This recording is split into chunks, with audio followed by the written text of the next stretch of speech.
Para ganhar esse tempinho precioso e lembrarmos que esse é mais um encontro do programa SESI de Expedições pelo Mundo da Cultura.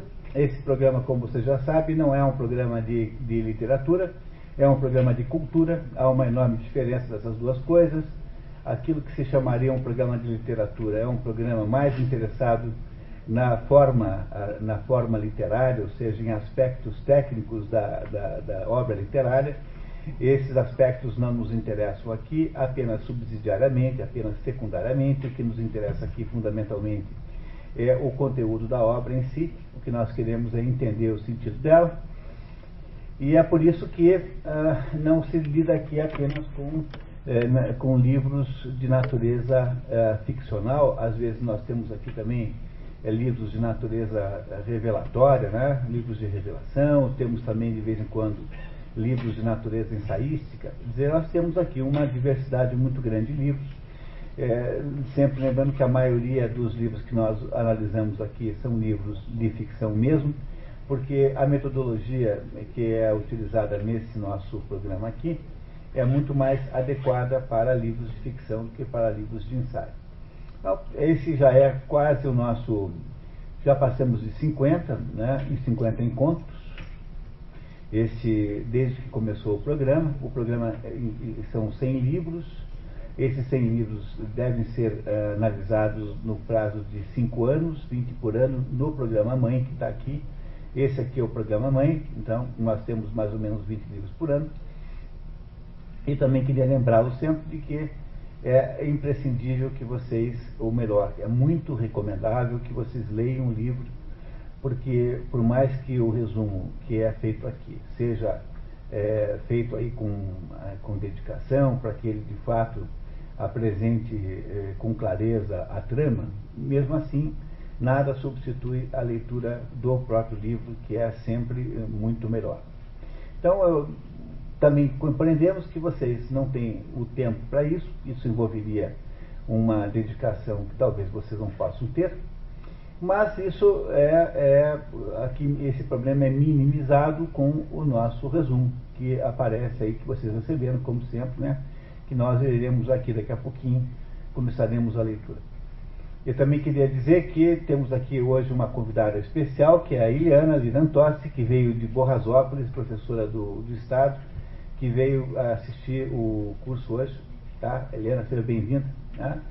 E por uma coincidência extraordinária, eu não sei se vocês sabiam, mas o Mauro Zanata, que é o nosso, que é a frequentadora aqui do curso, é meu amigo pessoal, o Mauro Zanata fez a montagem da peça Esperando Godot aí há uns 6 meses, mais ou menos, e essa peça ficou aí no Teatro Guaíra, uns 15 dias, mais ou menos. É uma peça extraordinária, montada com um talento e competência gigantesca. E eu liguei para o Mauro Zanata há 10 dias, falei assim: Mauro, você não quer vir sábado hoje aqui falar um pouquinho da peça, né? Daí ele disse: olha, mas eu não posso porque eu vou estar apresentando a peça nesse horário, ou melhor, às 5 horas, é impossível fazer qualquer outra coisa. E aí então eu me dei conta que tem uma nova temporada da peça, da peça chamada Esperando Godot. A Patrícia tem ali umas filipetas ali com informações sobre o horário, etc. É só pegar com ela. E essa peça está aí no Guaíra, vai até o final de semana que vem, né? Portanto, tem chance aí de assistir. Eu recomendo fortemente que vocês não percam, não deixem de ver a peça, porque a peça é tão bem feita, mas é tão bem montada. E se vocês fizerem aqui hoje esse esforço de compreensão do conteúdo comigo, ver essa peça, assistir essa peça, será uma experiência completamente nova, porque a maior parte dos casos de peças difíceis como essa, que é uma peça difícil, a gente fica muito atônito no final, sem entender muito bem o que queria aquilo dizer, e você só consegue de fato entender alguma coisa se você der o trabalho de refletir sobre, né, sobre o sentido daquilo que foi e tal. Então talvez fosse muito adequado vocês irem assistir a peça, que acho que tem amanhã também, enfim, tem aí a semana que vem, acho que quinta, sexta, sábado, domingo, porque vocês terão feito isso, terão feito como é que se diz, né? Terão feito uma pré-compreensão, uma pré-análise do conteúdo da peça. Essa peça que é Esperando Godot, de Samuel Beckett, que por sua vez é uma pessoa notável, é um escritor muito importante no século XX, um dos mais importantes do século XX, que tem uma biografia interessantíssima, porque Samuel Beckett é um desses sujeitos que viraram bilíngues na vida. Não é muito fácil conseguir fazer isso, porque você quase sempre só domina bem uma língua de verdade, a língua que você ouviu as suas primeiras palavras e tal. Há uma dificuldade muito grande de alguém dominar uma língua estrangeira como se fosse nativo. Porque você pode até ler bem, você pode falar bem uma língua estrangeira, mas há certas sutilezas, certas características que nunca são totalmente compreendidas e dominadas por quem não nasceu falando aquela língua. Então você pega, por exemplo, um exemplo incrível, que é a do escritor polonês-inglês Joseph Conrad, um dos maiores escritores do século XX. Quando você lê Joseph Conrad em inglês, que é a língua que ele escrevia diretamente a sua obra, você tem a impressão clara de que trata-se de uma tradução. Então, o sujeito escreve em inglês, mas não deixa de ter sempre deixar entrever alguma dificuldade de escrever em inglês. Porque esse aprendeu inglês com 20 e poucos anos. É difícil você chegar com 20 e poucos anos e aprender uma língua estrangeira diferente da sua e ser capaz de escrever um romance nessa língua. Um exemplo incrível de capacidade de resolver esse problema é o Otto Maria Carpo. O Otto Maria Carpo veio para o Brasil com 39 anos. Ele tinha 39 anos quando aprendeu português. E 3, 4 anos depois ele já sabia português suficiente para fazer uma enciclopédia, escrever uma história da literatura em português. Pois isso é uma coisa incrível, uma coisa notabilíssima. Não é qualquer um que faz isso. Tá? E o Beckett é um irlandês nascido perto de Dublin, que apaixonou-se pela França e ele passou a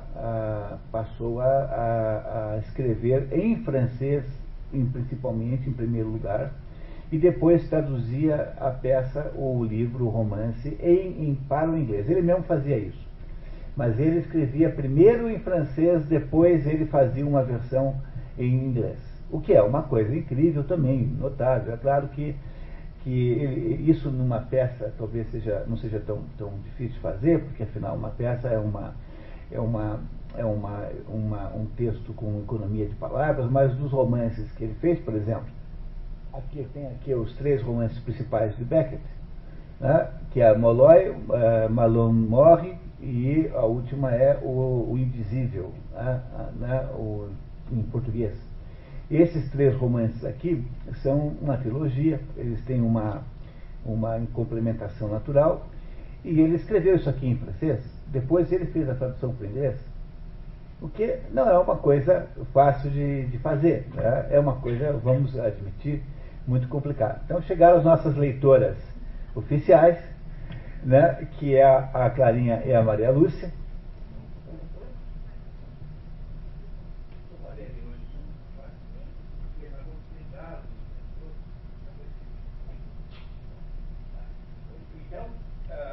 Então, o que nós temos hoje aí é uma peça de teatro chamada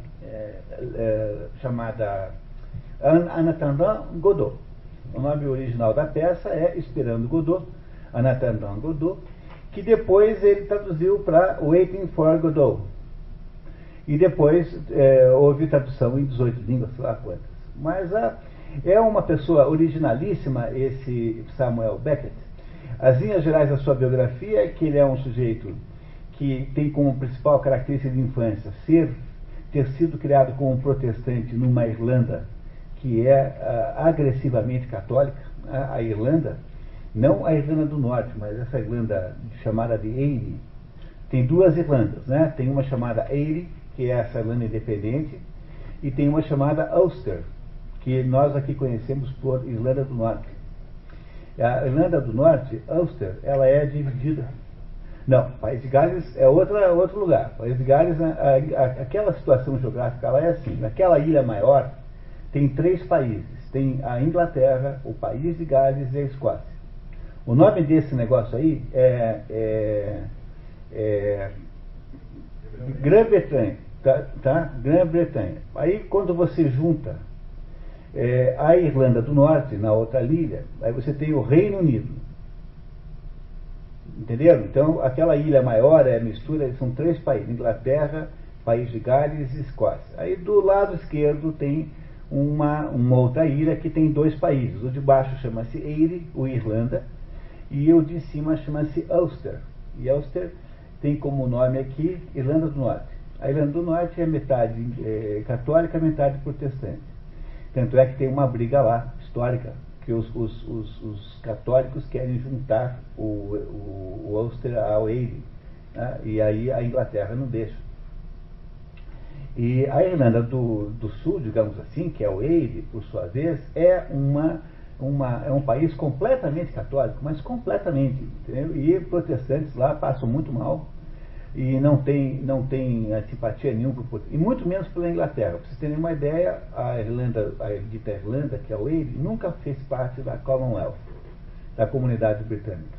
Não faz parte, nunca fez, não admite a rainha como rainha da Inglaterra como sendo a rainha da Irlanda, por exemplo.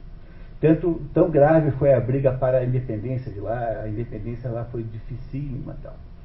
E esse Samuel Beckett é um sujeito criado na Irlanda, ele é da Irlanda, ele, católica, mas a mãe dele era protestante, ele foi criado como protestante.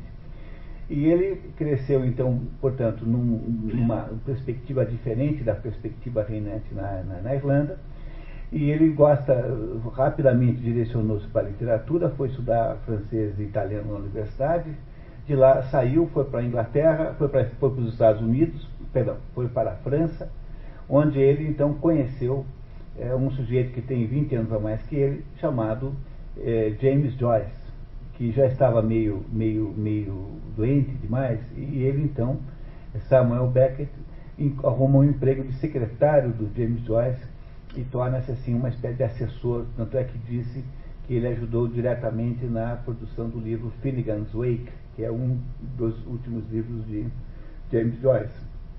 Ele sai, volta para a Irlanda, vai dar aula nas universidades, não dá certo, passeia pela Europa, até que finalmente ele se estabelece na França, de onde nunca mais saiu, porque aí em seguida vem aí a Segunda Guerra Mundial, ele torna-se membro da resistência contra o invasor,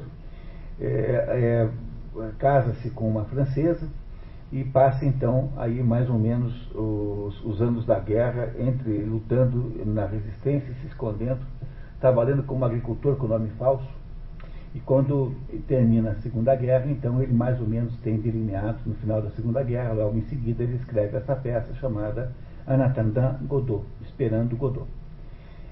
Ele é, de modo geral, classificado no tal do teatro do absurdo.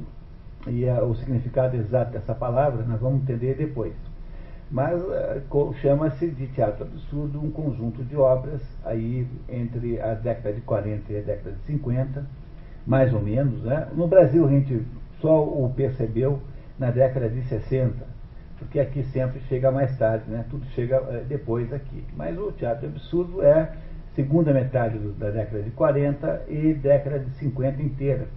E é um teatro baseado na França. Tem os maiores, os mais importantes dos seus representantes são o Eugênio Ionesco, que tem um trabalho aqui no nosso programa, que é o Rinoceronte. No ano que vem teremos o Rinoceronte do Eugênio Ionesco. Temos o sujeito que é um palhaço total, que é o Alfred Jarry, que escreveu uma peça chamada O Bourré, que não está no programa, mas que também é importante. Tem um sujeito chamado Boris Vian, que é outro importante. Então, a maioria o Eugênio Ionesco não é francês, ele é romeno, mas é de língua francesa, né? Ele foi radicado na França. Então você tem aí várias influências, vários nomes importantes nesse teatro do absurdo. A razão pela qual se chama assim, depois a gente conversa, tá? Agora não é nem o caso. Mas o que interessa é que o maior de todos, de qualquer critério que você possa imaginar, é Samuel Beckett. Samuel Beckett é autor de 2 ou 3 peças memoráveis, sendo que essa aqui é a mais importante de todas.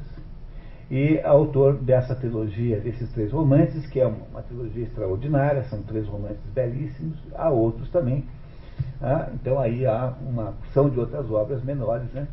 Mas Samuel Beckett pode ser, digamos, se você tem tempo só de olhar para o básico, a leitura dos 3 romances, mais a das 2 peças, Esperando Godot e Fim de Partida, é a obra central do Samuel Beckett. Então, se você quer ler, digamos assim, um Samuel Beckett que seja mais ou menos representativo, são essas 5 obras que você deve ler. Tá? Tem todas, eu acho que tem tradução em português, exceto... meu Deus, eu acho que o Indizível não tem. Não tenho certeza agora também. Mas as outras 2 peças têm tradução da trilogia, perdão, os 2 romances da trilogia. Essa é uma obra difícil, como aliás parece sempre ser toda a obra dessa gente dessa época, porque por ser justamente ter conotações de absurdidade, às vezes então esses autores nos põem em situações completamente absurdas. Tem um sentido, tem uma razão para tanto, vamos depois entender. Samuel Beckett foi, portanto, o iniciador de uma nova maneira de fazer teatro na Europa. Ele participava diretamente de cada montagem e às vezes modificava a peça no meio da peça. Portanto, Esperando Godot tem diversas versões, porque ele, na medida em que ia montando a peça, ia trocando algumas partes que ele achava que estavam melhor do outro jeito, a coisa mais normal do mundo, né? Então, o Samuel Beckett acabou sendo aí um dos mais importantes dramaturgos do século XX. Há quem ache que no século XX ninguém se compara a ele como dramaturgo, né? Como dramaturgo, não como romancista. Mas como dramaturgo é excepcional. Há uma nota triste na história dessa peça. Quando foi feita a primeira montagem brasileira profissional da peça Esperando Godot, em 1969, a Cacilda Becker morreu fazendo a peça. Ela fazia o Estragon e ela, do primeiro para o segundo ato, teve um mal-estar, aí teve um derrame, entrou em coma e morreu 19 dias depois, em 1979, fazendo o Estragon, que foi a última coisa que ela fez na vida. O primeiro ato, são 2 atos. Então, o primeiro ato, isso não está na biografia que vocês receberam aí. Então, foi a última ação da Cacilda Becker em São Paulo, na Avenida Brigadeiro Luiz Antônio, num teatrinho que já tinha, aliás, por coincidência irônica, já tinha o nome dela mesmo, Teatro Cacilda Becker, que lhe deram, que o batizaram em homenagem a ela estando viva ainda. Não foi pós-morte em homenagem. Então a Cacilda Becker foi uma das grandes atrizes do teatro brasileiro, extraordinária, no tempo que havia grandes atores, né? E que não bastava ser apenas bonitinho, como é o caso dessa turma aí da série novelas. Tal.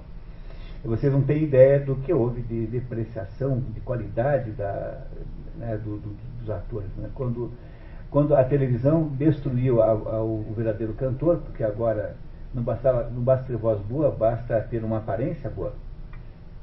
Tanto é que os cantores velhos não conseguiram passar para a televisão. E a televisão também, de certa maneira, destruiu o grande ator. Porque agora não precisava mais ser ator, bastaria ter uma cara simpática, assim, ser bonito. Então houve um desastre em torno desse assunto no Brasil. Bom, eu acho que esses eram os dados, digamos assim, biográficos mais importantes. Vocês receberam aí uma cópia da cronologia? Há muitas coisas importantes aqui, sem dúvida nenhuma. Né? Ele morreu há muito pouco tempo, em 89, morreu em Paris, está internado no cemitério Montparnasse, para quem tiver aí interesse na sua próxima viagem macabra, próximo programa macabro de viagem, cemitério Montparnasse. Estou até pensando em fazer um guia com uma planta baixa do cemitério com o nome, porque de cada 3 túmulos, um é do Eugênio Ionesco, o outro é de não sei quem. É impressionante, né? Não é isso? Os cemitérios parisienses são um programa maravilhoso, porque só tem personagens de grande importância. Essa peça, portanto, para que a gente não perca a ideia da cronologia real, concreta, ela foi encenada pela primeira vez em 52 e escrita em 49, escrita em francês. e pela primeira vez na vida encenada em 52 num teatrinho mambembe em Paris chamado Teatro de Babylonie, um teatro assim off-Broadway, né? Se vocês quiserem permitirem a comparação, por um diretor que na época tinha prestígio, mas ninguém achava que uma coisa dessa ia dar certo. Como nos Estados Unidos, quando lançaram essa peça, foi um desastre terrível, porque lançaram num teatro em Miami, um teatro que foi inventado para ser teatro para burguesia, classe média, que é o pessoal que vai no Guaíra ver lá uma peça qualquer, como Toda Donzela Tem um Pai que é uma Fera. Tem uma dramaturgia de baixíssima qualidade, que é uma espécie de caça-níquel da novela. Você pega um texto que vagabundo, não vale nada, e põe lá 2, 3 atores da Globo, e você enche o teatro várias noites. E esse teatro lá em Coconut Drive, lá em Miami, tinha sido inventado para isso. E puseram lá a peça que vocês vão ver aqui, para vocês terem uma ideia do escândalo que foi uma coisa dessa, né? Tá? É um escândalo total. Esperando Godot. Apenas para que vocês consigam aproveitar bem a leitura, vamos ler hoje aqui em dupla. Então nós temos 2 duplas e só existem 5 personagens, são 2 duplas e um menino. Então eu queria propor que a Maria Lúcia e a Clara dividissem aí essas 2 duplas sempre, que é o Estragon e o Vladimir, e o Bozo e o Lucky. E o menino não faço. Que tal? Tá? Fazemos assim? Então tá certo. A história é muito simples, tem aí uma pequena introdução, rapidamente. A peça Esperando Godot, como boa parte da obra de Samuel Beckett, foi primeiro escrita em francês e depois traduzida para o inglês pelo próprio autor. Terminada em 49, em Attendant Godot, foi encenada em Paris em janeiro de 1952, 13 de janeiro mais precisamente, no pequeno Teatro de Babylone, dirigida pelo então prestigiado Roger Blanc. A versão inglesa, Waiting for Godot, só veio à luz em 55, muito depois, né? Quando foi encenada no palco londrino, dirigida por Peter Hall, e em Dublin, dirigida por Alan Simpson. Beckett deu especial atenção a cada montagem, tendo em algumas delas, como nas montagens berlinenses de Warten auf Godot, de 65 e 75, atuado como diretor ou assistente de direção, modificando certas partes do texto. Há, portanto, diferenças nas diversas versões da peça, segundo a época e o lugar da montagem.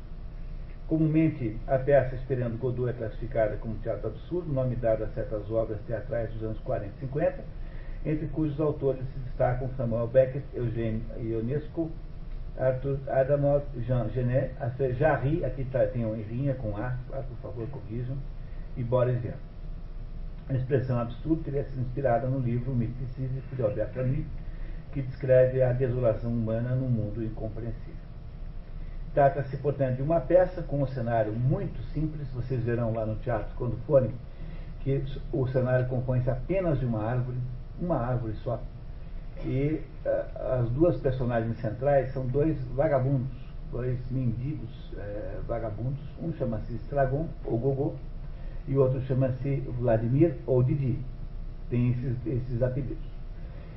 O Mauro Zanata faz o Estragon na peça, um Estragon inesquecível, maravilhosamente bem atuado, e é a mesma personagem que a Cacilda Becker fazia quando morreu em 69 no teatro, né? Morreu no palco, né? Na prática, né? Quase. Né? E aí então esses 2 vagabundos ficam ali conversando. Então vocês terão a sensação clara de que não estão entendendo absolutamente nada, que é justamente o que o autor queria que acontecesse com vocês. Portanto, vocês não devem se impressionar com isso. Eu vou, aos pouquinhos, indicando para vocês determinadas chaves para que a gente possa interpretar a obra, e depois a gente faz uma interpretação final que vocês complementarão com muita vantagem assistindo a montagem toda, né? Se puderem. Então, filha, por favor, primeiro ato, por gentileza. A cena na estrada no campo ao entardecer. Só há uma árvore marcando a paisagem. Estragon tenta tirar a bota. Faz força com as 2 mãos, gemendo. Para, exausto. Descansa, ofegante. Recomeça. Entra Vladimir e declara estar contente de ele, Estragon, ainda estar ali. Estragon diz que passou a noite numa vala e que haviam batido nele, mas ele não sabe se haviam sido os de sempre. A gente, de fato, não tem a menor ideia do que significa bem isso, porque o autor não quer nos contar, né? Quer dizer, os dois fazem uma conversa, assim, com referências a coisas que nós não sabemos o que são. Mas são dois vagabundos, dois sujeitos que usam uma roupa de vagabundo, uma roupa assim meio maltrapilhosa. Os dois usam um chapéu coco, né? E os dois passam o tempo todo conversando em cena. Aí, por favor, agora fazemos o primeiro diálogo. Nada a fazer. Estou quase acreditando. Eu acho que vocês podiam ler também as notinhas ali indicativas, tá? Que eu acho que vai ficar mais claro, tá? Aproximando-se a passos curtos e duros, joelhos afastados. Estou quase acreditando. Fica imóvel. Fugi disso a vida toda. Dizia: Vladimir, seja razoável, você ainda não tentou de tudo. E retomava a luta. Encolhe-se pensando na luta, vira-se para Estragon. Veja só, você é aqui de volta. Estou? Que bom que voltou. Sou eu? É você. É. Que bom que voltou. Pensei que tivesse partido para sempre. Eu também. Não, se o meu também. Eu acho que faltou. Faltou Tá, um. tá faltando alguma coisa? Estou? Faltou Vladimir antes de que bom. Ué, Então vou começar de novo só o desculpa, diálogo. como é que escapou uma coisa dessa? O meu tá completo aqui, de onde veio a cópia de vocês. Bom. Que bom que voltou, pensei que tivesse partido para sempre. Daí diz o Estragon, eu também. Eu também. Então, claro, Eu também. Temos que comemorar, mas como? Pensa. Levante que lhe dou um abraço. Oferece a mão a Estragon. Irritado. Daqui a pouco. Silêncio. Essa menção ao silêncio acontece o tempo todo na peça. Quer dizer, essa é uma peça que vocês verão, é toda entrecortada por momentos de pausa. Então as personagens falam, pausa. É como se fosse, dá até uma certa sensação de uma peça meio pizzicato, assim, né? Meio cortadinho, assim. Mas essa é a ideia central da encenação da peça. Então, vocês veem que a conversa entre o Estragon e o Vladimir não é uma conversa com muito conteúdo, né? Não é isso? Eles, na verdade, estão se referindo ao fato de que o outro voltou. Apenas isso, né? Muito bem. Filha, por favor. Estragon, também chamado Gogô, tenta a todo custo tirar a bota, e Vladimir, que também se chama Didi, acompanha o esforço. Comenta: eis o homem jogando nos sapatos a culpa dos pés. Essa é uma expressão que tem muito interesse, porque há muitas e muitas menções a outras peças, a outras obras, e aqui vocês todos já repararam que essa é uma menção ao Édipo Rei, em que o Édipo Rei é o sujeito que tem o pé inchado. Édipo significa pé inchado, em grego. E vocês também já sabem, né, nessa altura, que Édipo tem o pé inchado, mas o pé inchado não é em si o pé. O pé inchado significa a vaidade humana, a híbris, né? Andar com o pé inchado é andar com orgulho, orgulhosamente pela vida fora. É o orgulho legítimo, né? Aquele orgulho que transcende o orgulho legítimo humano. Então está aqui uma mençãozinha aqui ao Édipo Rei. Segundo diálogo. O quê? E se nos arrependêssemos? Do quê? Reflete. Não precisamos entrar em detalhes. De termos nascido? Vladimir rompe numa gargalhada, prontamente contida, levando as mãos ao pubis, rosto contraído. Então, esse pedacinho, né? Quer dizer, eles estão procurando se arrepender de alguma coisa, de ter nascido.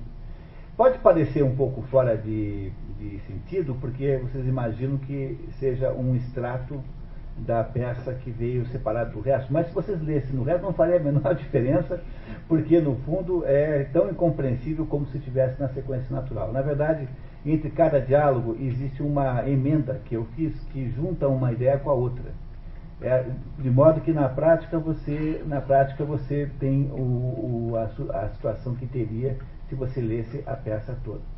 Então está aqui os dois dizendo que talvez fosse melhor se arrependerem de terem nascido. Você já leu a Bíblia? A Bíblia? Penso. Devo ter passado os olhos. Lembra dos Evangelhos? Lembro dos mapas da Terra Santa, coloridos, bem bonitos. O Mar Morto de um azul bem claro. Dava sede só de olhar. É para lá que vamos, eu dizia. É para lá que vamos na lua de mel. E como nadaremos? E como seremos felizes? Você devia ter sido poeta. E fui, indicando os farrapos com um gesto. Não está na cara? Silêncio. Onde é que eu estava? Teu pé, que tal? Inchado. Aí olha o Édipo aí, tá? A menção ao Édipo. Os dois ladrões. Você lembra da história? Não. Quer que eu te conte? Não. Ajuda a passar o tempo. Dois ladrões crucificados lado a lado com o nosso Salvador. Um deles... Nosso quê? Nosso Salvador. Dois ladrões. Dizem que um deles se salvou e o outro se perdeu. Salvou do quê? O inferno. Vou embora. Mas não se move. Vai embora, mas não se move. E, no entanto, como é que... Não estou chateando, estou? Não estou ouvindo. Como é possível que dos 4 evangelistas só não fala em ladrão salvo? Todos 4 estavam lá e por perto e apenas um fala em ladrão salvo. Vamos lá, Gogominha, deixa, não custa, uma vez em 1000. Estou ouvindo. 1 em 4. Dos outros 3, 2 nem falam disso, o terceiro diz que eles o xingaram os 2. Quem? O quê? Que confusão. Xingaram quem? O Salvador. Por quê? Porque não quis salvá-los. Do inferno? Não, tonto, da morte. E daí? Então os 2 devem ter ido para o inferno. Então? Mas um dos 4 diz que um foi salvo. E daí? Não chegaram a um acordo e ponto. Todos os 4 estavam lá. E só um fala em ladrão salvo. Por que acreditar nele e não nos outros? Quem acredita nele? Todo mundo. Foi a versão que vingou. O povo é de uma burrice. Muito bem. Esse pedaço aqui é muito importante, pessoal, porque eles estão conversando como quem conversa nonsense, né? A sensação que vocês têm de que a conversa não faz muito sentido, ela é verdadeira. É isso que o autor queria que acontecesse mesmo com quem está ouvindo, né? Então, aqui é mais fácil da gente entender porque a gente para e conversa a respeito. No palco, não, porque o palco é feito de... O palco não para, né? Então, você está ouvindo lá. Quer dizer, é melhor você ver essa peça no palco depois de passar por essa experiência já tarde aqui. Mas essa situação aqui é importantíssima porque ela fala do episódio dos 2 ladrões na cruz, um de cada lado de Jesus Cristo, que um dos evangelistas conta que num dos evangelhos está o relato de que Jesus Cristo prometeu a um a salvação e outro não. Isso é importante porque Santo Agostinho tem a doutrina da predestinação. Santo Agostinho, vocês sabem que viveu 400 anos depois disso. Santo Agostinho escreveu as Confissões, que nós já analisamos aqui, no ano 400 depois de Cristo. E Santo Agostinho, então, nesse livro As Confissões, não só nesse livro, mas no conjunto da obra, diz o seguinte, que o homem depois da queda, depois que o homem perdeu o paraíso, o homem ficou muito fraco para poder ter autonomia sobre a sua própria salvação. Porque não é possível, porque houve uma perda tão grande de capacidade volitiva que o homem não é capaz sozinho de salvar-se a si próprio, e que ele só se salvará por graça, obra e graça de Deus. Ou seja, Deus irá expressamente salvar alguém e o sujeito sem essa ajuda de Deus não se salva. Pois essa ideia passou a se chamar doutrina da predestinação. A ideia de que nós estamos predestinados ao salvamento ou à morte. E Santo Agostinho então explica a doutrina da predestinação com esse episódio dos 2 ladrões, dizendo assim, olha, alegrai-vos, um dos ladrões foi salvo, não vos entusiasmeis, porque o outro não foi. Quer dizer, essa é a frase de Santo Agostinho, quer nos dizer que a possibilidade da salvação depende só de Deus, e que ela é uma escolha de Deus, e que essa escolha é uma escolha, digamos, incontrolável de alguma maneira. Deus fará essa escolha por sua própria conta. É isso que esses 2 estão comentando, que talvez não tenha salvação. Quer dizer, a doutrina da predestinação é uma doutrina pessimista, extremamente pessimista sobre a vida humana, porque a partir dela ficamos na mão de Deus. Deus nos salvará se sentir assim por nós alguma simpatia. e ela será depois, ali há 1000 anos depois, ela será transformada em protestantismo. O Lutero era um padre agostiniano, não esqueci nunca isso. Lutero era um padre agostiniano, e o luteranismo é essa ideia agostiniana, quer dizer, a ideia de que, já que nós temos que ser muito especiais para que Deus nos salve, então vamos criar uma vida com muita disciplina, muito rigor, etc., que é a ideia do luteranismo. Aí, 200 anos depois, acontece a mesma coisa no catolicismo com a doutrina chamada jansenismo, de um sujeito chamado Cornelius Jansen, um padre, mas aí já católico, né? Também era um padre agostiniano, não deixou de ser. E o jansenismo, que foi depois combatido pelos jesuítas, era a pregação para a volta a um catolicismo muito mais simples, sem luxo, sem nenhuma exorbitância, coisas assim. Então, essa ideia que está aqui é a ideia do Santo Agostinho. Em última análise, os dois estão comentando o problema da predestinação humana. Não esquecer, para a nossa análise depois, que a ideia central da predestinação é uma ideia muito pessimista sobre o futuro da humanidade. Tá? É essa a ideia. Bom, continuamos, por favor. Vladimir examina o interior da bota e a larga precipitadamente.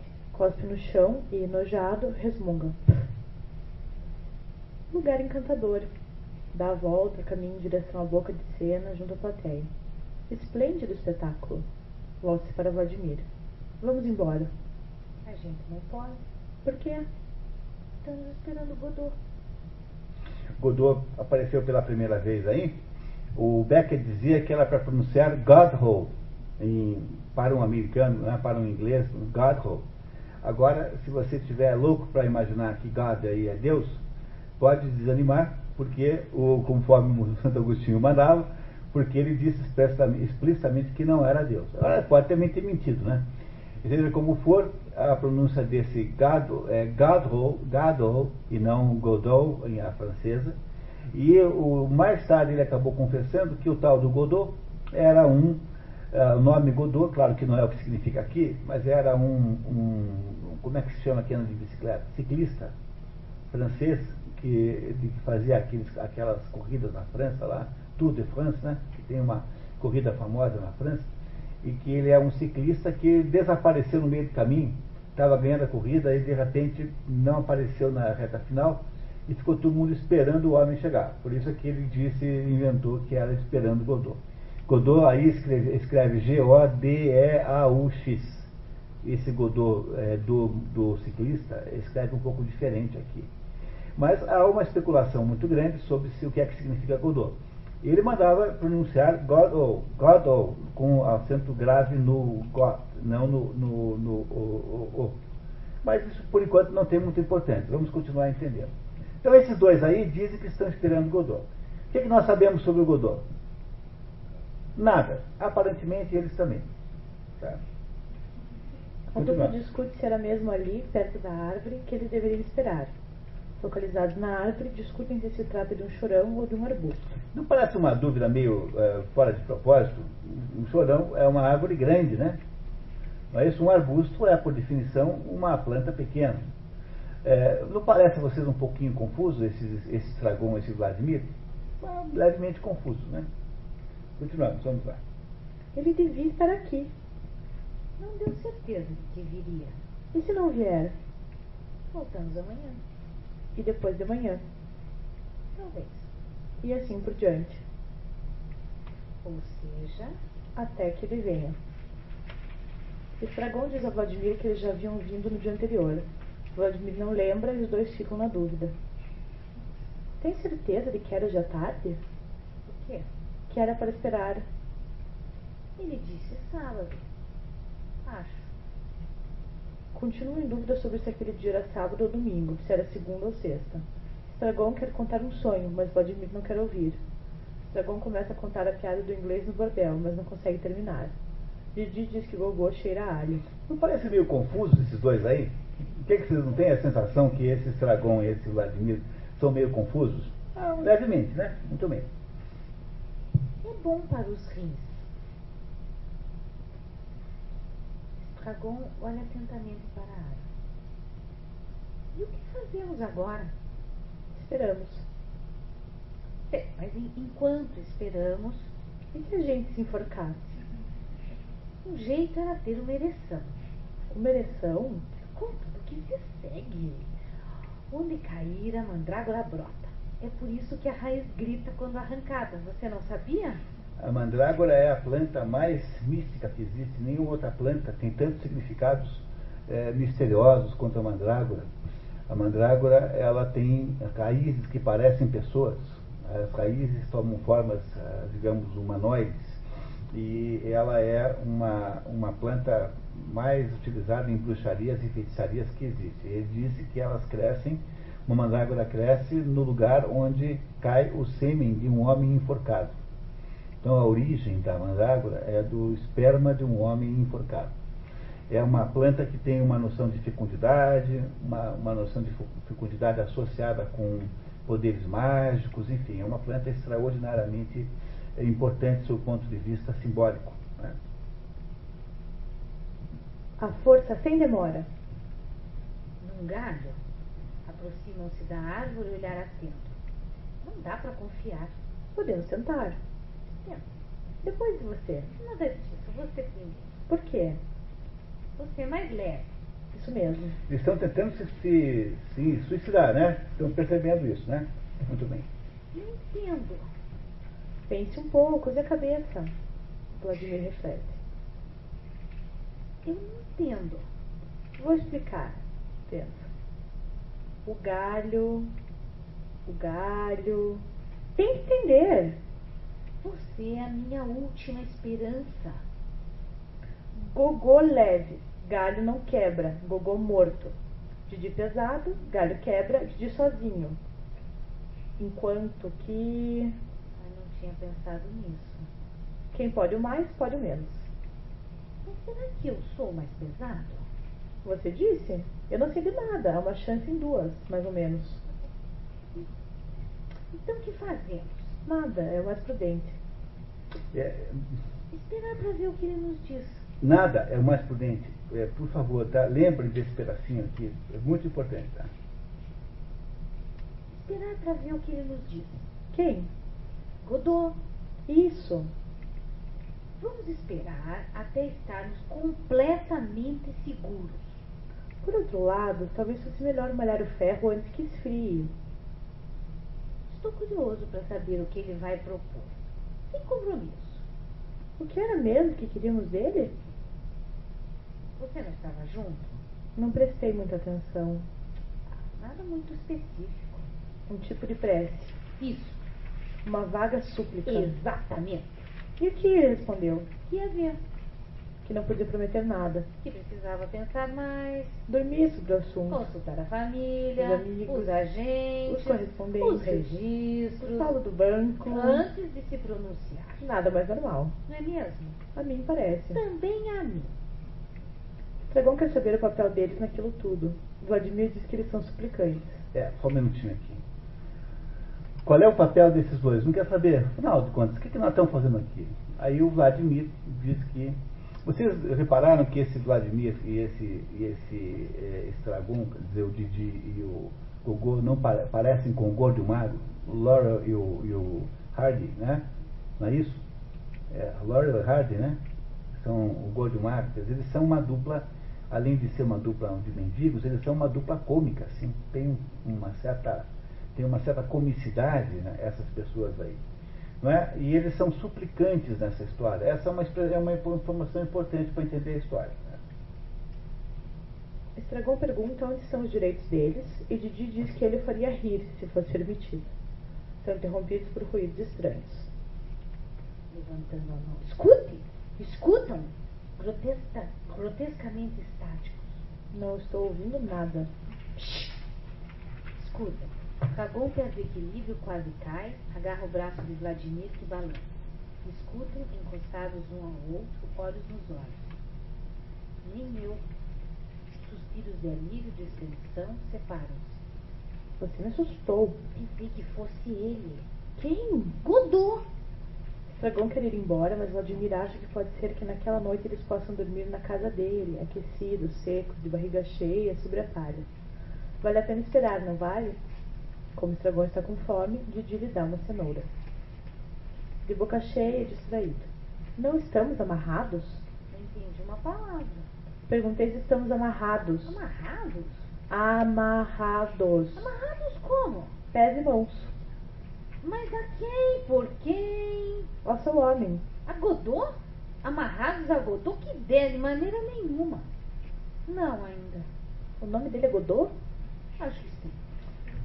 Eles não parecem um pouco confusos, esses dois? Não é a sensação que vocês têm, clareza, de que há alguma confusão aqui, que eles são confusos? Então, imaginem o escândalo que é uma peça assim, em 1952, que nunca ninguém tinha passado por uma peça que não tem um enredo, que tem uma conversa meio nonsense entre duas pessoas que estão ali, sem nenhum cenário, não é isso? Tudo isso era muito escandaloso quando foi feito. Hoje em dia nem tanto, mas não deixamos de sentir aí uma certa sensação de falta de sentido em tudo que está acontecendo nisso, né? Muito bem, continuamos. Um grito horrível interrompe a conversa. Entram Pozo e Lucky.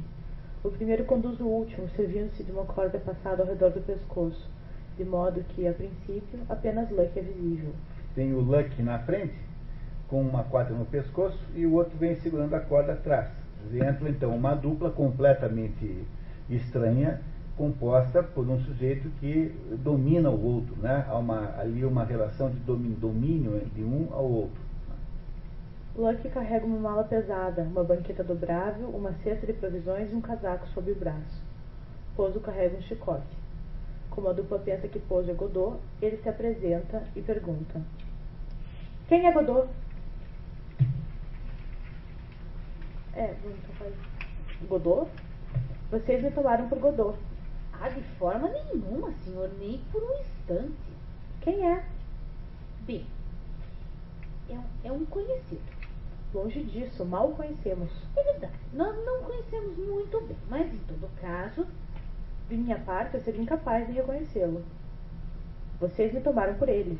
Ora, o Estragon aqui está dizendo, portanto, que não tem a menor ideia de quem seja o Godot, tanto é que ele confundiu esse Pozo com o próprio Godot. Não é isso? Então agora nós sabemos que essas duas personagens, essa dupla, o Estragon e o Vladimir, estão esperando alguém que eles não têm a menor ideia de fato de quem seja. Não é isso que nós estamos sabendo agora a respeito disso? Eles não têm a menor ideia de quem é esse Godot. Não é isso? Tudo bem. Pozo trata Lucky como um animal, dando-lhe ordens ríspidas que o outro obedece silenciosamente. Pozo, que chama apenas Vladimir e Estragon de seus semelhantes, decide fazer um lanche, abre a banqueta, tira da cesta um pedaço de frango, uma fatia de pão e uma garrafa de vinho.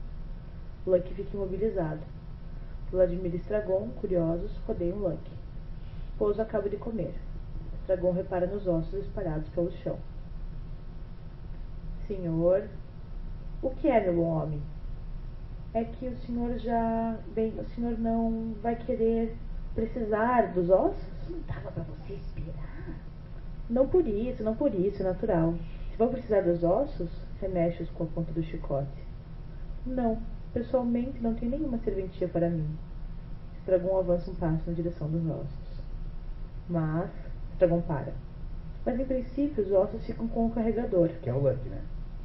É a ele, pois, que é preciso perguntar. Estragon volta-se para Lucky, hesita. Mas não tenham medo, perguntem, ele dirá. Estragon se aproxima de Lucky, para diante dele. Senhor, com sua licença, senhor. Lucky não reage. Pozo estala o chicote, Lucky levanta a cabeça. Estão lhe dirigindo a palavra, porco. Responda. Estragon, continue. Com sua licença, senhor. Os ossos. O senhor quer os ossos? Lucky encara Estragon longamente. Senhor, responda. Quer os ossos ou não? Silêncio de Lucky. Estragon. São seus. Estragon atira-se sobre os ossos, agarra-os e começa a roer. Mas que coisa estranha. É a primeira vez que recuso um osso. Olha para Lucky com preocupação. Só espero que não me faça o papelão de ficar doente. Uma vergonha. Silêncio.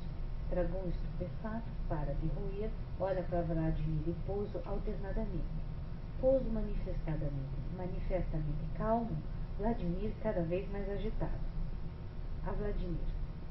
O senhor está aludindo a alguma coisa em particular? perdido e atrapalhado.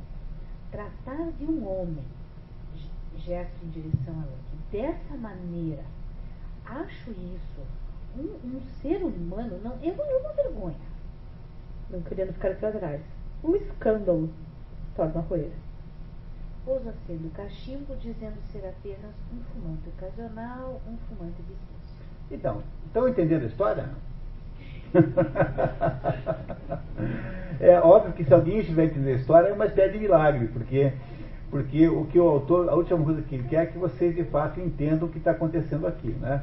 Embora já tenha aí indicações muito importantes, a gente vai conseguir entender o sentido da história. Mas temos então dois vagabundos, o Estragon e o Vladimir, que parece o gordo e o magro. Eles estão esperando o Godot. Eles não conseguem fazer nada porque estão esperando o Godot. E eles então conversam sobre coisas sem sentido nenhum, fazem conversas sem nenhum cabimento. Aí aparecem esses dois aí, que parecem uma dupla assim meio sadomasoquista. O Pouso, que é um sujeito autoritário, que traz um criado chamado Lucky, que carrega uma porção de coisas e que é mais ou menos humilhado sistematicamente por esse Pouso. Esse Pouso, então, reconhece naqueles dois lá a condição humana, que não reconhece no seu criado Lucky, faz um lanche, joga lá os ossos no chão e o Estragon rapidamente se apropria deles, que afinal de contas não eram ossos de galinha, tal, com alguma carne ainda, ou coisa que valha. E o nosso herói, os nossos heróis aqui, então, agora estão conversando, essas quatro pessoas aí, que são muito enigmáticas, todas as quatro. É isso, até agora é o que nós sabemos, é isso? Muito bem, continuamos, por favor. Vamos embora. Espero que não esteja expulsando vocês. Estou? Fiquem mais um pouco, não vão se arrepender. Farejando a esmola. Tempo nós temos. Após acender o cachimbo. O segundo nunca é tão bom. Tira o cachimbo da boca, contempla-o. Quanto o primeiro, quero dizer. Devolve o cachimbo para a boca. Mas ainda assim é bom. Vou embora. Ele não consegue mais suportar a minha presença.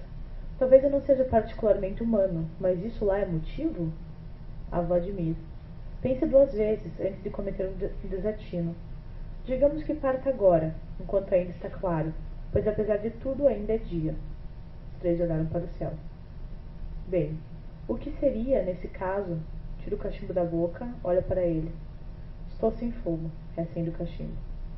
Nesse caso, o que seria nesse caso do seu encontro com o tal Godot, Godin?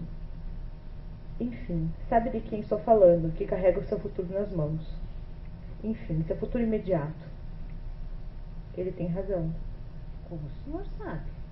Voltou a se dirigir a mim. Acabaremos grandes amigos. Por que não põe a bagagem no chão?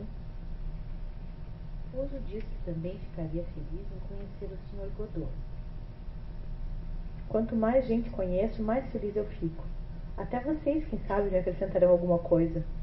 Estragon não consegue compreender por que Lucky não põe a bagagem no chão e fica bufando como uma foca. Pouso explica. Para me impressionar, para que eu continue com ele. Você quer se livrar dele? O que disse?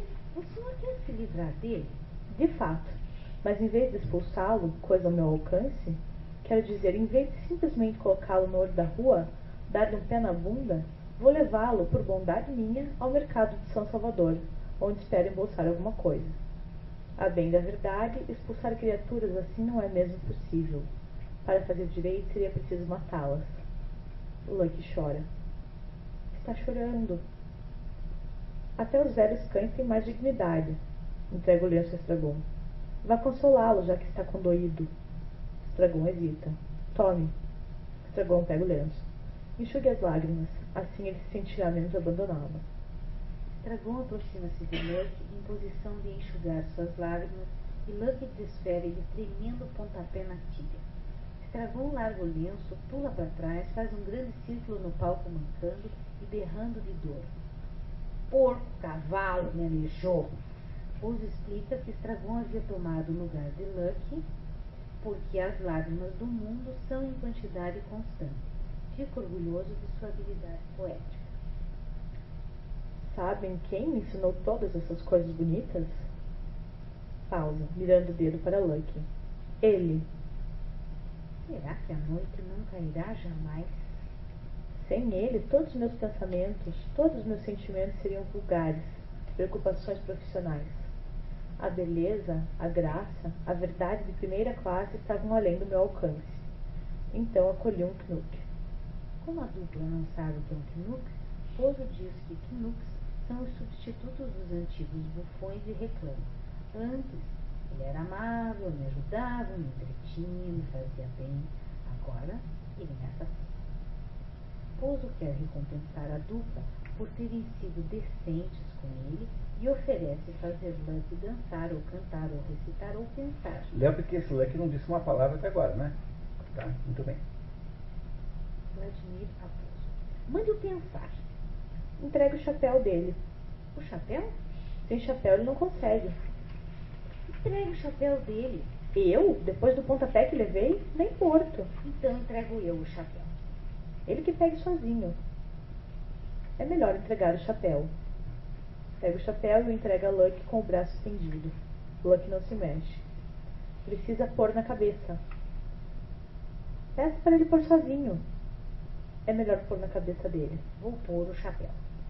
Contorna Luck cuidadosamente, aproxima-se pouco a pouco por trás, põe o chapéu na cabeça e recua apressado. Luck não se move. Silêncio. O que ele está esperando? Afastem-se. Estragon e Vladimir afastam-se de Luck. Pozo puxa a corda. Luck olha para ele. Pense, porco. Pausa. Luck começa a dançar. Pare. Luck para. Adiante. Luck vai em direção a Pozo. Aí. Luck para. Pense. Pausa. Por outro lado, no que diz respeito... Pare. Luck se cala. Para trás. Luck recua. Aí. Luck para. Vire-se. Luck vira-se para a plateia. Pense. Durante o monólogo, os demais reagem da seguinte maneira. Atenção total de Estragon e Vladimir, desprezo e repugnância de Pozo. Protestos incipientes de Estragon e Vladimir, sofrimento intensificado de Pozo. Estragon e Vladimir se acalmam e retomam a escuta, atentos.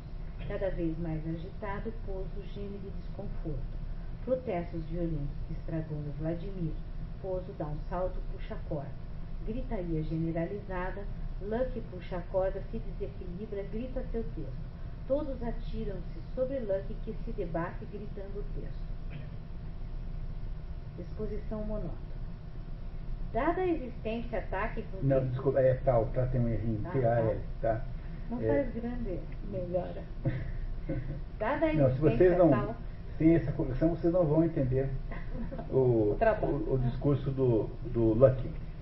Dada a existência tal como se depreende os recentes trabalhos públicos de poções, vacilando de um Deus pessoal, quá, quá, quá, quá, de barba branca, quá, quá, fora do tempo e do espaço, que do alto de sua divina apatia, sua divina atamia, sua divina afasia, nos ama a todos, com algumas poucas exceções, não se sabe porquê, mas o tempo dirá, e sofre, a exemplo da divina Miranda, com aqueles que estão, não se sabe porquê. Mas o tempo dirá, atormentados, atirados ao fogo, as flamas das labaredas, que por menos que isso perdure, ainda e quem duvida, acabarão incendiando o firmamento, a saber, levarão o inferno às nuvens, tão azuis às vezes, e ainda hoje, calmas tão calmas, de uma calma que nem por ser intermitente é menos desejada, mas não nos precipitemos e considerando, por outro lado, os resultados da investigação interrompida, não nos precipitemos a investigação interrompida, mas consagrada pela Academia de Antropometria de Berna Sobreverse de Testio Conab, ficou estabelecido sem a menor margem de erro, tirando intrínseca todo e qualquer cálculo humano, que considerando os resultados da investigação... Pode interromper, Maria, pode interromper. Viu como era importante ter corrigido aquele pedacinho que você... A inspiração desse monólogo é de um filósofo inglês chamado George Berkeley, que é o avô intelectual do Kant. É um sujeito, era um padre, que apareceu com um padre não, um pastor, imagino, que apareceu com a seguinte ideia incrível, dizendo que a realidade não existe, porque só tem a ideia da realidade, mas a realidade externa não existe de modo nenhum. O kantismo depois irá fazer esse mesmo exercício, George Berkeley. Ele é o avô, ele é anterior ao Kant, e aí do Kant, foi desse George Berkeley que o Kant aprendeu as bases da sua filosofia. Bom, aí o Locke faz esse discurso inacreditável, né? Então termina com tão calmas, conar, inacabadas. Continuamos daí. Vladimir pega o chapéu de Locke, que se cala e cai. Estragon diz que agora está vingado. Porque ele, tirando o chapéu do Locke, ele já não pensa mais. Tá? É isso. Pozo arranca o chapéu das mãos de Didi, atira-o por terra e sapateia em cima. Assim ele nunca mais vai pensar. Como Vladimir pergunta se ele não vai perder o rumo, Pozo responde: eu dou o rumo. Gogô e Vladimir tentam colocar Locke em pé, ele cai de novo. Acabam conseguindo e Pozo parte segurando a corda que ata Locke. Ajudou a passar o tempo. Teria passado igual. Mas menos depressa. O que a gente faz agora? Não sei. Vamos embora. A gente não pode. Por quê? Estamos esperando Godot. É mesmo. Depois que Pozo e Locke partem, Vladimir e Estragon conversam sobre aqueles dois terem mudado e começam a discutir se já os conheciam ou não. Estão confusos e de fato não sabem. Chega um menino. Entra o menino assustado para: Senhor Albert? Tá falando com ele? O que você quer? Vem cá. O menino não se mexe. Venha, estão mandando. O menino avança receoso. Para. O que você quer? É o senhor Godot. Claro, chegue mais perto. O menino não se mexe. Venha, estão mandando. O menino avança receoso. Para. Por que demorou tanto? Trouxe um recado do Sr. Godot? Trouxe, senhor. O menino conta que havia ficado com medo do chicote e dos gritos dos cavalheiros. Perguntado se ele já havia visto Godot, responde que não sabe, mas entrega o recado. O senhor Godot mandou dizer que não virá hoje à tarde, mas virá amanhã com certeza.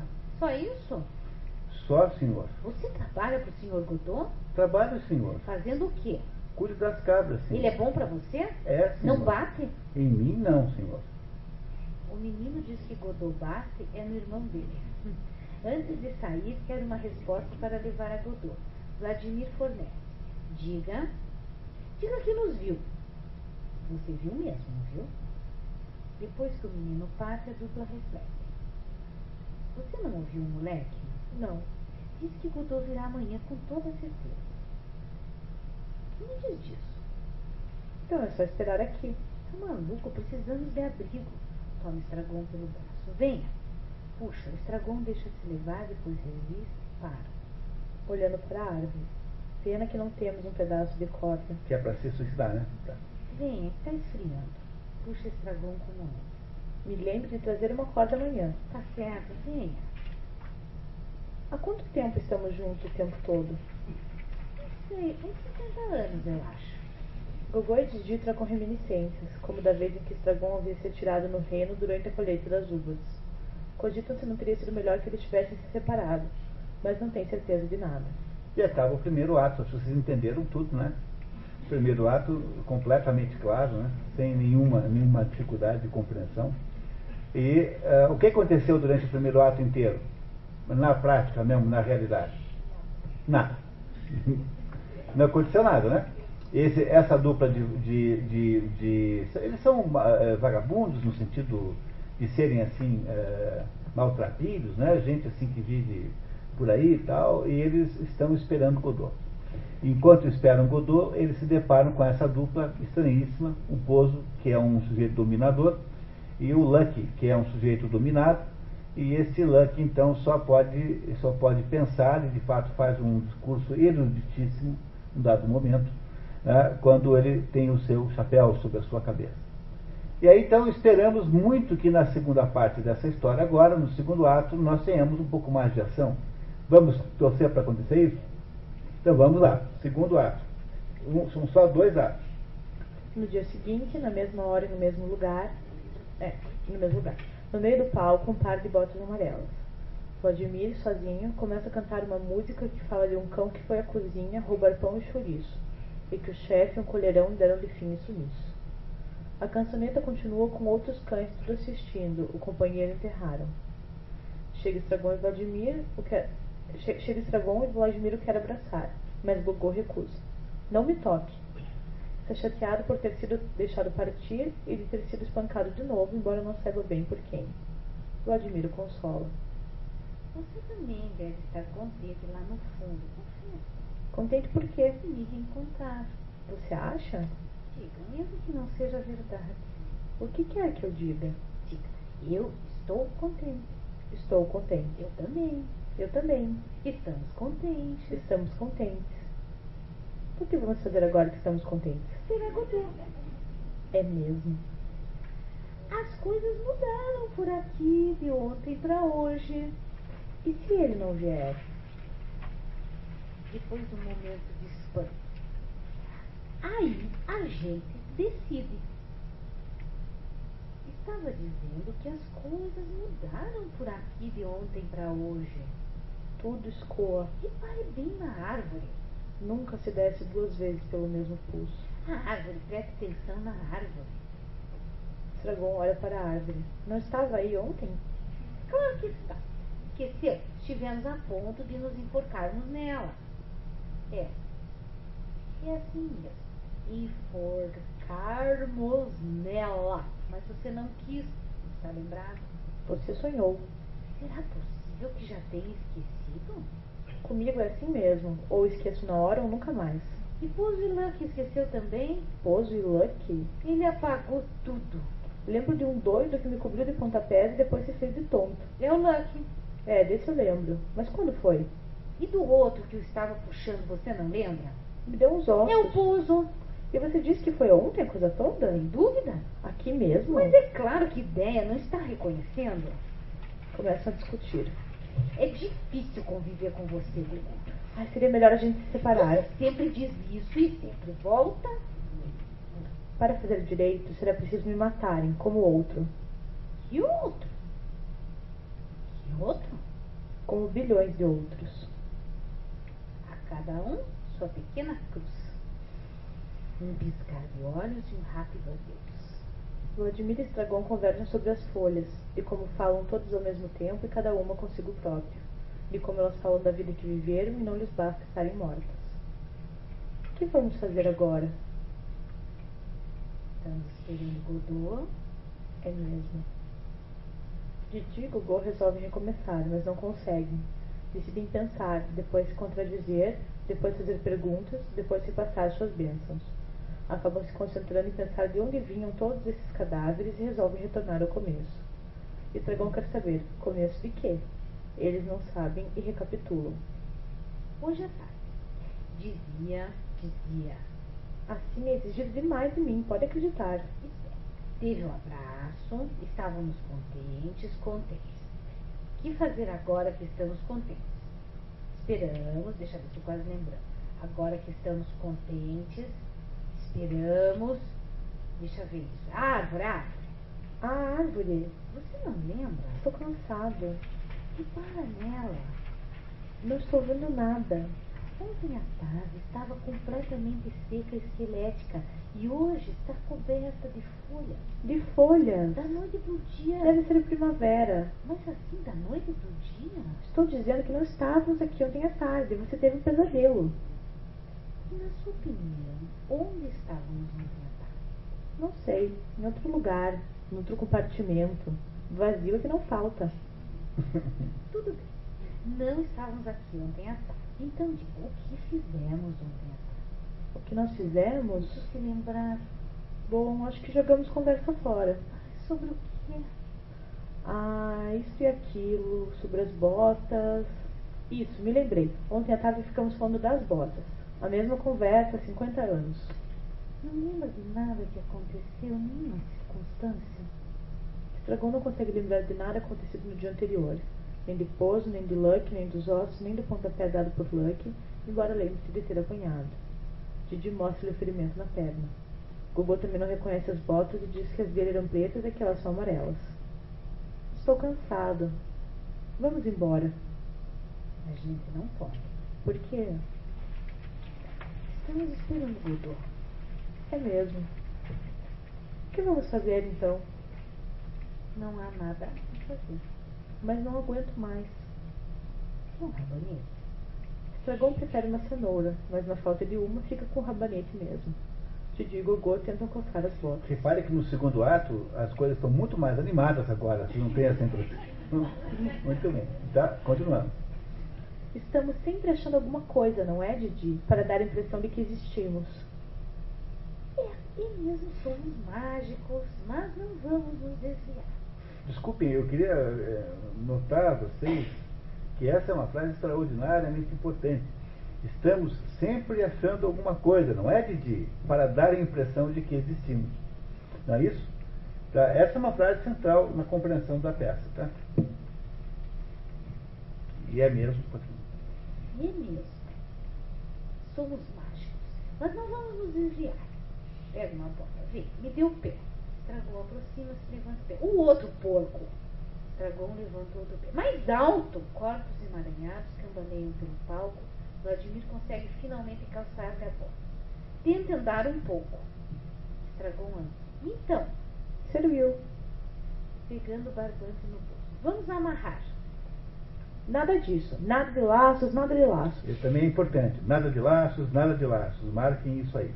Essa cena no palco lá do Mauro Zanata, lá com a moça lá, que faz o papel de Vladimir, é engraçadíssima, é absolutamente hilariante, dos dois tentando calçar as botas.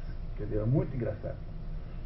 As botas servem. Estragon coloca-se em posição fetal e tenta dormir.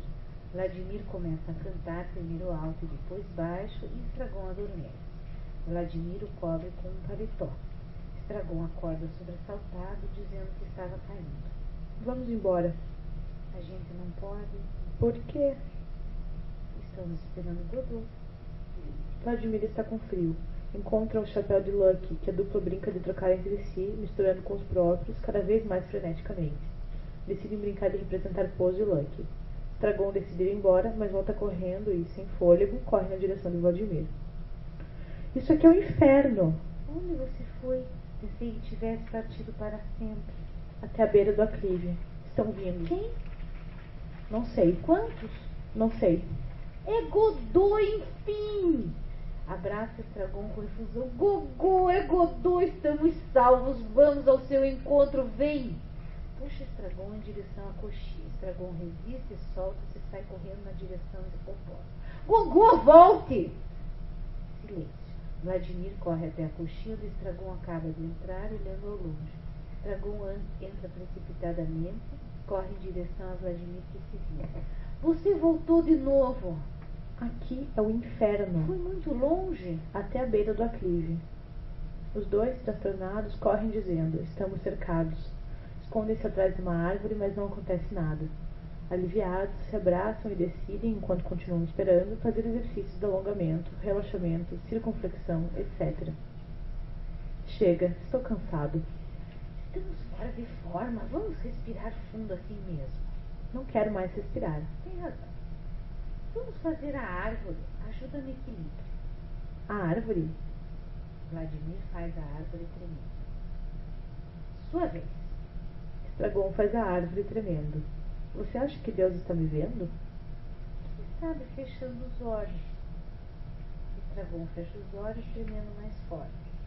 Parando a plenos pulmões. Deus tenha piedade de mim. E de mim? De mim, de mim. Piedade de mim. Entra um Pose e Lucky. Pose agora está cego e Lucky, que usa um chapéu novo, está mudo.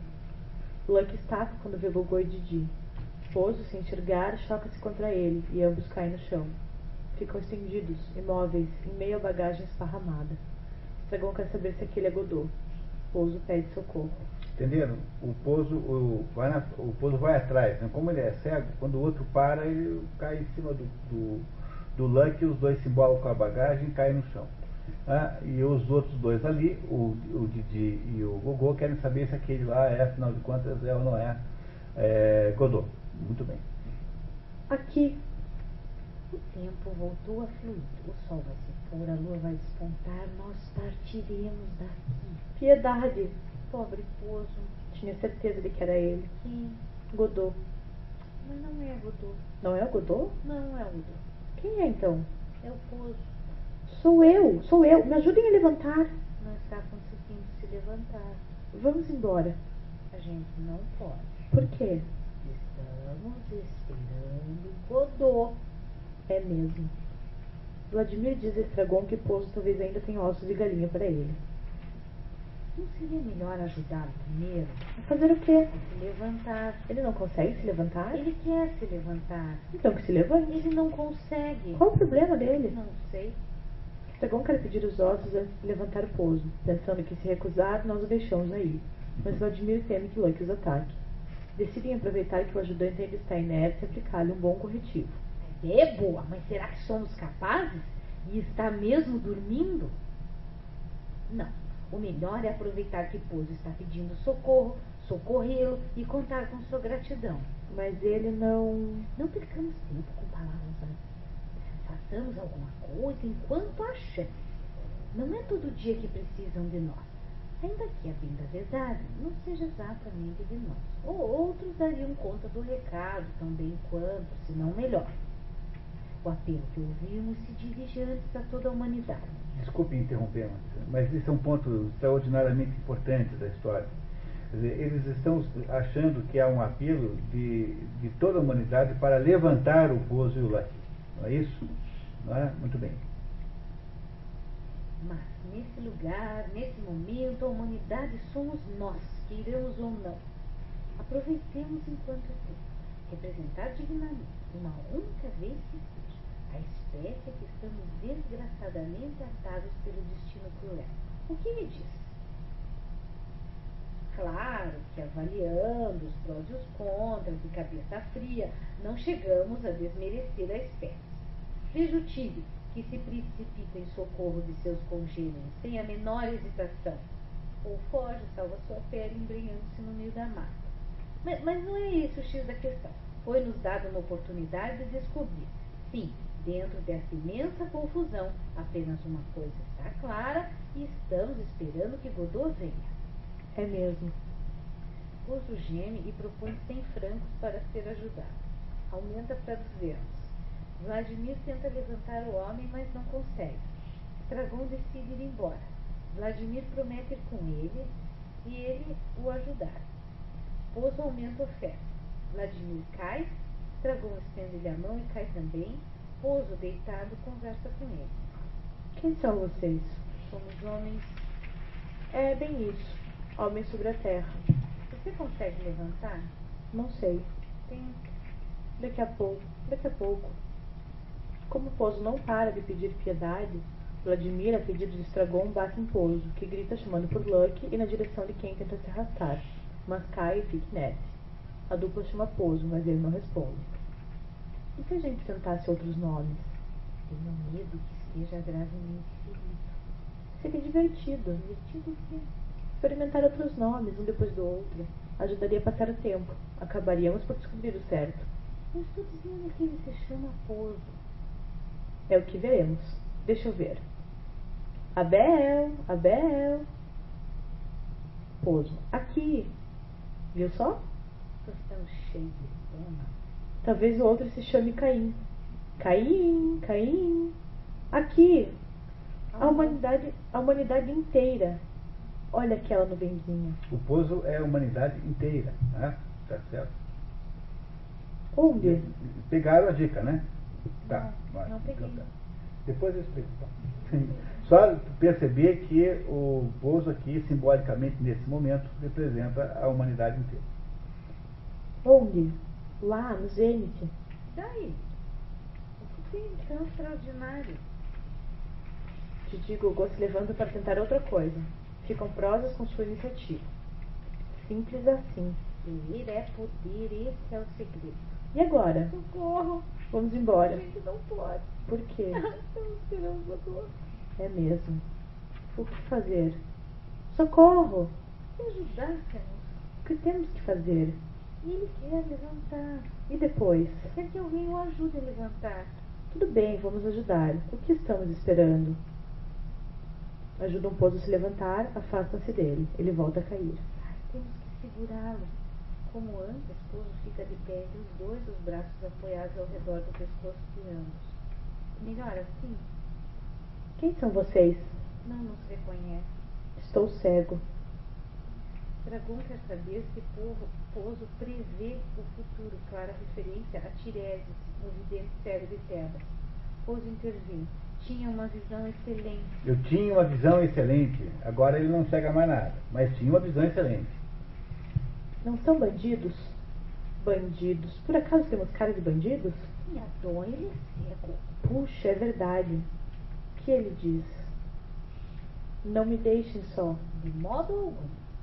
Pozo quer saber as horas e se já amanheceu. Vladimir e Estragon observam o poente e discutem se é a alvorada ou o poente. Chegam à conclusão que é poente, confirmado por Vladimir. Esse parágrafozinho agora é absolutamente fundamental para entender a obra, tá? Então preste muita atenção. Vladimir garante.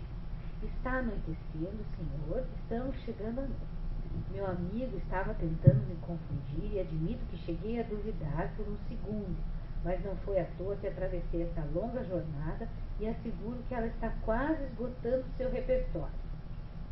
Fora isso, como está se sentindo? O senhor dizia que tinha excelente visão antes, se não entendi mal. Isso mesmo, enxergava muito bem. Enxergava mesmo, muitíssimo bem. E foi assim, de repente? Muito bem. Perguntei se foi assim de repente. Um belo dia acordei cego como o destino. Me pergunto às vezes se não continuo dormindo. Quando aconteceu? Não sei. Mas foi depois de ontem. Pare de me interrogar. Os cegos não têm noção de tempo. As coisas do tempo eles não veem. Vladimir diz que jura que fosse o contrário. Pozo reclama que o seu criado não atende seus chamados. Como Lucky parece desacordado, Estragon aproveita para se vingar e o cobre de pontapés, xingando-o aos gritos até machucar o próprio pé. Pozo não se lembra de tê-los encontrado no dia anterior.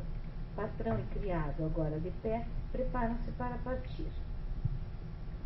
O que vão fazer quando caírem, longe de qualquer socorro? Esperamos conseguir nos levantar. Depois vamos seguir em frente. Antes de ir embora, peça a ele que cante. A quem? A Lucky. Cantar? É, ou cantar, ou recitar. Mas ele é mudo. Mudo? Perfeitamente. Não consegue nem mesmo gemer. Mudo, mas desde quando? Não vão parar de me envenenar com essas histórias de tempo? É abominável.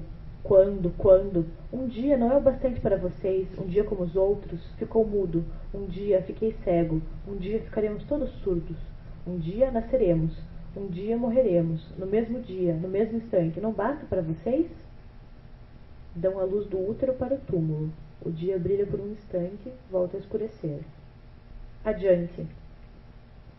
Pozo e Lucky partem aos tropeções. Vladimir pergunta se Pozo estaria cego de verdade. Estragon levanta-se com esforço e tenta descalçar as botas. Será que dormi enquanto os outros sofriam? Será que durmo agora? Amanhã, quando pensar que estou acordando, tirei dessa jornada. Que esperei beber com Estragon, meu amigo, nesse lugar, até o cair da noite? Que Pozo passou por aqui com seu guia e falou conosco? Sem dúvida. Mas quanta verdade haverá nisso tudo? Tendo pelejado em vão com as botas, Estragon volta a se encolher. Vladimir observa. Ele não saberá de nada, falará dos golpes que sofreu e lhe darei uma cenoura. Do útero para o túmulo de um parto difícil. Lá do fundo da terra, o coveiro ajuda a lente com fórceps. Dá o tempo justo de envelhecer. O ar fica repleto dos nossos gritos. Mas o hábito é uma grande surtida. Olha para Estragon. Para mim também alguém olha dizendo: ele dorme, não sabe direito, está dormindo. Não posso continuar. O que foi que eu disse? Vai e vem com agitação, para, finalmente junto à coxinha esquerda, olha ao longe. Entra pela direita o menino da véspera, para, silêncio. Senhor Albert. Ai, vamos nós de novo. Não está me reconhecendo? Não, senhor. Foi você que veio ontem. Não, senhor. É a primeira vez que vem. Sim, senhor. Vem da parte do Sr. Godot. Sim, senhor. Ele não vem hoje. Não, senhor. Mas virá amanhã. Sim, senhor. Com certeza. Sim, senhor. Vladimir quer saber do menino o que Godot faz e ele diz que Godot não faz nada. Continua o interrogatório. Ele usa barba, Sr. Godot? Sim, senhor. Loira ou morena? Acho que é branca, senhor. Misericórdia. O que eu digo ao senhor Godot, senhor? Diga que... diga a ele que me viu e que me viu. Vladimir avança, o menino recua, Vladimir fala, o menino fala. Mas diga uma coisa, você tem certeza que me viu? Vai me dizer amanhã que nunca me viu? Repentinamente, Vladimir avança de um salto, o menino evita e sai correndo como uma flecha. O sol se põe a lua nasce. Vladimir permanece imóvel, Estragon acorda, tira as botas, se levanta, botas na mão, coloca-as na extremidade do palco à frente. Na boca da cena, vai em direção a Vladimir, observa. Qual é o seu problema? Eu vou embora. Eu também. Eu dormi muito? Não sei. Aonde vamos? Não muito longe. Ah, vamos sim. Vamos para bem longe daqui. A gente não pode. Por quê? Temos que voltar amanhã. Para quê? Para esperar Godot. É mesmo. Ele não veio? Não. E agora já é tarde demais. É, agora é noite. E se deixássemos para lá? Se a gente deixasse para lá? Ele nos comeria. Só a árvore vive.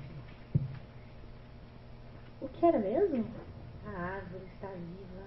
Não é isso, é espécie. Não sei, é um chorão. Venha ver. Arrasta o Vladimir até a árvore. Tacam diante dela. Silêncio. E se a gente se enforcasse? Com que... Você não tinha um pedaço de corda? Não. Então não podemos. Vamos embora?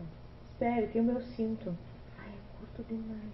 Você me puxa pelas pernas. E quem vai me puxar? É verdade. Vou sentar assim mesmo. Estragon desamarra a corda que sustenta suas calças e essas largas demais para ele caem até os calcanhares. Olham para a porta. Em princípio, poderia funcionar. Mas será que ele aguenta? Vamos ver. Segure. Cada um pega uma extremidade da corda, puxam. A corda se rompe e eles quase caem. Não vale nada! Você disse que temos que voltar amanhã? Disse. Então traremos uma corda decente. Isso.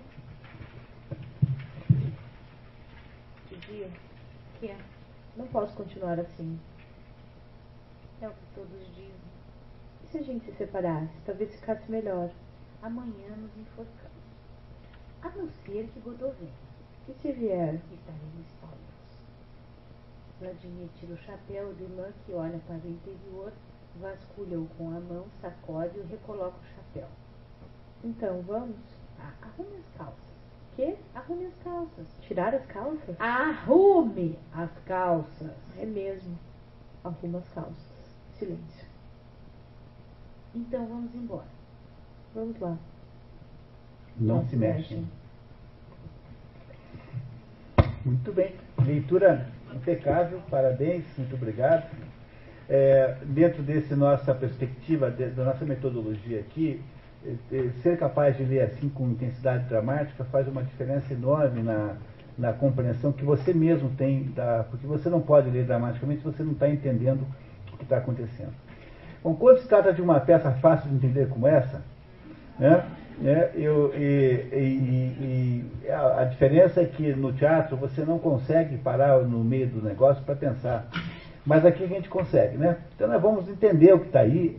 No fundo parece mais difícil do que é. Na verdade ele é uma cristalina clareza e transparência, né? Mas fazemos isso daqui a 15 minutos depois do nosso café. Que tal? Vamos tomar um cafezinho e voltamos daqui a pouquinho? Então vamos lá.